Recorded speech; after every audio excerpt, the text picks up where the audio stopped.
Eh les gars, je crois, je vous jure, on se rend pas compte de la dinguerie. Vous voyez Blue Lock? En fait, de base, faut savoir qu'ils font partie des meilleurs attaquants de tout le pays.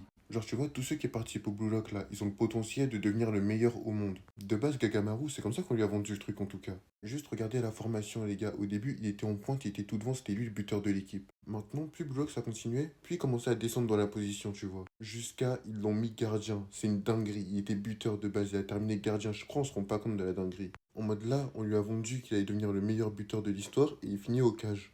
Je vous jure, heureusement que c'est un bon parce que moi j'en connais certains, ils auraient pété un câble. Même le random originel, il a pas terminé au cage. Même lui, il a pas été au cage. Et pourtant, il est nul, hein. Il a rien pour lui. Mais il est pas allé au cage. Alors que Gagamaru, je sais pas si vous vous rappelez, il faisait des vraies têtes, des vrais allonges avec ses jambes, tout ça, tout ça. Moi, je trouve ça dommage en vrai parce que ça se trouve, si on l'aurait laissé se développer, il aurait pu avoir un vrai potentiel. Et en vrai, de vrai, vu qu'il est au cage et qu'il peut plus marquer, il peut plus devenir un buteur techniquement. Ça veut dire qu'il a plus la mentalité Blue Lock, genre égoïste, tout ça, tout ça. Donc il est clairement hors sujet. Donc en vrai, à quoi il sert dans l'animé?